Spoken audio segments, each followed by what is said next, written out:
Hey everybody, this is John Costigan. In this segment, I know it's probably going to be a unique name, but it's called Hope. It's about hope in sales and how this can help you if you change your opinion on this a little bit. I've done a couple takes on this because I want to make sure it was really clear. And when I was watching it back, I referenced my 5-set CD called What to Say and How to Say It. And as I'm watching the tape, when I get done, I'm like, oh yeah, it's right there. I'm like, oh yeah, it's on the wall back there, and I completely forgot it was. But it was with this really young guy, like 15 years ago, who was really young. The reason why I'm referencing that CD is because back then I used to say yes is a great answer, no is a good answer, and maybe stinks. And let me stop. I still agree with that. Okay, but the one thing I want to say is this: time does kill all deals. Okay, I agree with that. But do me a favor. Don't kill yourself on the deal. And I know that sounds weird, but don't do something that's going to kill your opportunity to win the deal because you were so darn pushy on trying to follow this yes is great, no is good, and maybe stinks.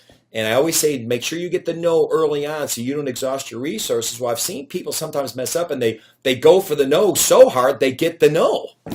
I know there's concepts like, hey, go for the no. I get it. I love that too. Get the no early.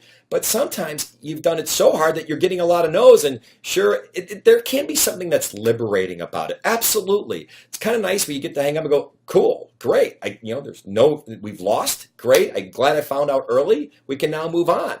And there's not a lot of situations where that works. But the reason why I mentioned about hope is a good thing is because it's not a no.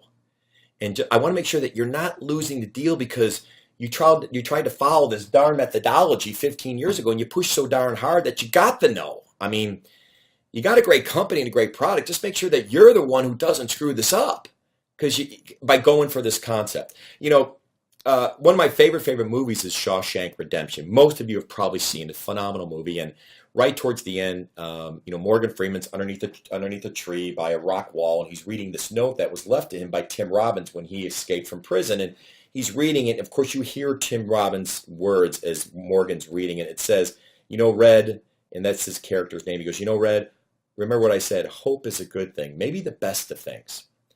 I don't know if it's the best of things in sales, but it definitely plays a role. Don't lose your opportunity because you're trying to push so hard to get the no that you might have gotten a yes a little bit farther down the road, but you were impatient.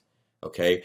I'm also a big believer that, yes, if you want to stay in front of them, it requires nothing to put that in your tickler file, put it 2-3 weeks out. Don't put it in a forecast, obviously. It's not a real opportunity, but you stay engaged. You send a white paper. You bring value. You just don't keep going, hey, how you doing? There's a whole different thing you could do there about giving them value, giving them information where they're looking at you as a resource.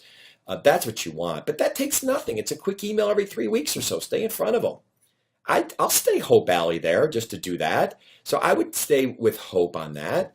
Okay, but when they say, why don't you fly out, I need to have more of this, give me a proposal, then you can get back on the phone and qualify a little bit harder because maybe they now have a need and they've cracked open the door. I will tell you, just before we leave, we had a sales rep for one of my largest clients, a software company up in Burlington, Massachusetts, where this rep stayed engaged and they virtually said, nope, we're with their number one competitor. He goes, we're with these folks. We bid it for whatever. We're not gonna change. And he just stayed in there. And he just stayed in there, kept staying, sent an email about every 3-4 weeks. And his name's Mark. This is the rep's name. Well, next thing you know, he pinged this person, and the VP called him up and said, you know something? They just screwed up. You just got another shot to get back in, and they nailed this deal, and it was huge. The deal was so big, it probably should have gone to the field, but since this inside rep did such a great job, they wanted to work with him. So hope it's not great, but it's not as bad as I probably made it sound out way back, the way I made it sound way back then. So hope is a good thing. Good selling, everybody. Hey everybody, John Costigan here. The toughest part to any sale is getting in the door, right? Tell you what, click on the URL below this video or go to costigantraining.com/free week. Take the first step of solving this huge problem of getting in the door. It's 5 days, 5 clips, less than 5 minutes. Click on the link. We'll see you in a few seconds.